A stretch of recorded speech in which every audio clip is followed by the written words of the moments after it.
peu sérieux. Oui. Meliam, bonjour. Bonjour. Avec vous, on va parler du stock de devises qui bat des records au Maroc. Oui, jeune, mais je vais parler d'un sujet d'adulte, Oui. le stock de devises.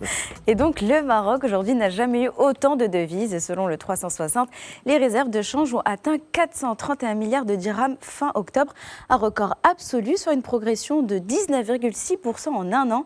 Une performance portée par un tourisme explosif, 18 millions de visiteurs, alors que l'année n'est pas encore terminée. Des recettes de voyage en hausse de 16,7% et des IDE qui bondissent avec un total de 45,4 milliards. Et aujourd'hui, le Maroc a assez pour couvrir plus de 5 mois d'importation et donner à Banque El Maghreb une vraie marge de sécurité dans un écosystème économique mondial, on le sait, qui n'est pas toujours très stable. Et en parallèle, l'Office d'échange modernise aussi son système.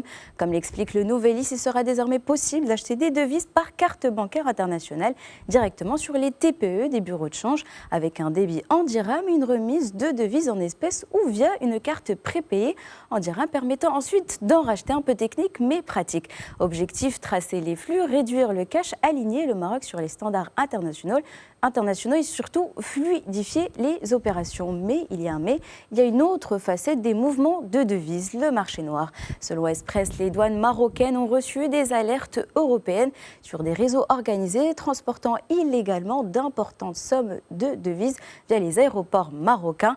Résultat, surtout en cette fin d'année où les flux de voyageurs explosent, la mise en place de dispositifs de vigilance contrôlés, contrôle plus strict sur les bijoux également, les montres et les allocations de voyage et des sanctions alourdies jusque 6 fois le montant saisi avec entre 3 mois et 5 ans de prison.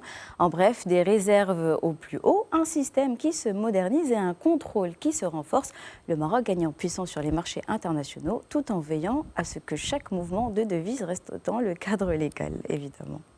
Les pays africains se réunissent pour tenter de donner un nouvel élan à la ZLECAf. À Marrakech, selon Maroc Diplomatique, s'ouvre la 2e édition du Forum d'affaires de la ZLECAf, un rendez-vous stratégique où ministres, entreprises et institutions africaines veulent répondre à une question simple: comment faire de la zone de libre-échange un marché qui fonctionne vraiment? Et le timing n'est pas anodin.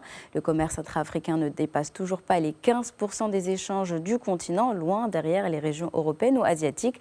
Et les blocages sont connus: frontières rigides, procédures douanières lourdes, documents non harmonisés, absence de corridors fluides, autant d'obstacles qui bloquent justement cette ambition.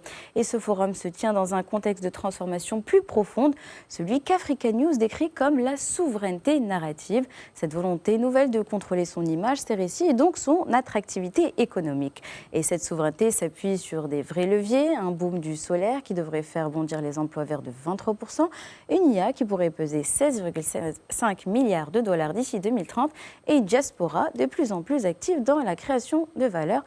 Autrement dit, le marché africain s'ouvre, mais en racontant enfin sa propre histoire. Et encore faut-il que cette ambition prenne en compte les réalités du terrain. Et c'est précisément ce que montre l'Infodrome.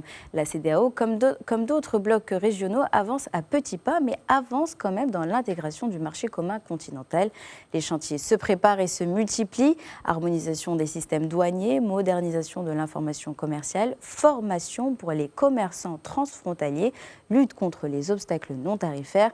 L'idée est claire, si chaque région fonctionne mieux, le marché continental fonctionnera aussi. Car tant que les frontières resteront complexes, tant que les procédures varieront d'un pays à l'autre, la ZLECAf ne pourra malheureusement pas tenir ses promesses.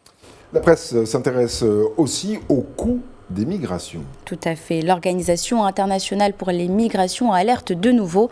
D'après son appel mondial 2026, il faudrait 4,7 milliards de dollars pour venir en aide à 41 millions de personnes en mouvement, des déplacés, des migrants, des réfugiés, des travailleurs ou familles prises dans des crises qui s'enchaînent. Le message de la directrice Amy Pope est sans appel. Les gens bougent, mais pas toujours par choix, surtout par nécessité, à cause des conflits, des effondrements économiques, des sécheresses ou des inondations. Et rien qu'en 2024, 9,8 millions de personnes ont été déplacées à cause de catastrophes climatiques, soit une hausse de 27% en un an. Quant à la migration irrégulière, elle reste mortelle, avec 9000 décès enregistrés en 2024, toujours selon l'OIM. Et ce coût humain, l'Afrique de l'Ouest le connaît bien. L'opinion rappelle que 12% des décès de migrants en 2024 se concentrent dans cette région. Dakar a d'ailleurs accueilli cette semaine un atelier atelier de haut niveau avec l'OIM et le HCR pour mieux gérer 2 routes parmi les plus dangereuses, la route atlantique qui mène vers le Maroc et l'Espagne et la route saharienne vers la Méditerranée centrale. Les États de la région veulent harmoniser leur stratégie autour d'une approche fondée sur les routes qui permet de coordonner les protections tout au long du trajet au lieu de gérer les crises pays par pays. Mais au-delà du coût humain, il y a aussi un autre prix souvent invisible, celui des politiques anti-immigration.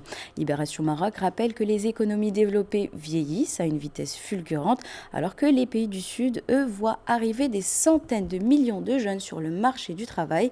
Empêcher la mobilité n'efface pas cette réalité, elle la rend plus coûteuse. Et cette politique du mur ne décourage pas seulement les traversées irrégulières, elle freine aussi l'immigration qualifiée, celle qui crée des entreprises, de la recherche et de l'emploi. Autrement dit, la migration sauvée coûte moins cher que la migration réprimée. On termine cette revue de presse, Mariam, par le classement sans doute le plus attendu de l'année, la une du Time Magazine. Et rappelons qu'on parlait justement de migration et naviguer dans le monde réel devient un défi. Mais cette fois-ci, le futur est virtuel et sans frontières. Et c'est la couverture du Time Magazine qui le confirme. Tant attendue chaque année, elle révèle les personnalités les plus influentes du monde. Et cette fois-ci, c'est les grands noms de l'IA qui font la une avec un titre sans équivoque, les architectes de l'IA. Parmi les personnalités, Sam Altman, fondateur d'OpenAI et surtout de ChatGPT, mais aussi Elon Musk, Jensen Huang, patron d'NVIDIA et Zuckerberg à la tête de Meta. Rien de surprenant, l'intelligence artificielle est devenue une technologie incontournable et surtout ancrée dans le quotidien de milliards de personnes dans le monde. Et le Huffington Post revient sur cette couverture largement inspirée par la photo iconique de l'imaginaire américain montrant des ouvriers en pause sur le chantier du RCA Building de New York, une photo qui date de 93 ans, mais qui aujourd'hui symbolise la construction du nouvel ère. Alors bienvenue à tous dans un monde qui va changer à jamais, pour le meilleur et en espérant pas pour le pire. C'est ce qu'on espère tous, évidemment. Nous sommes aujourd'hui le vendredi 12 décembre 2025. Quel autre 12 décembre vous a marqué dans l'histoire ? On parlait de une, et cet événement aussi a fait la une de tous les journaux à l'époque. La Joconde, volée au Louvre 2 ans plus tôt et retrouvée le 12 décembre 1913 à Florence.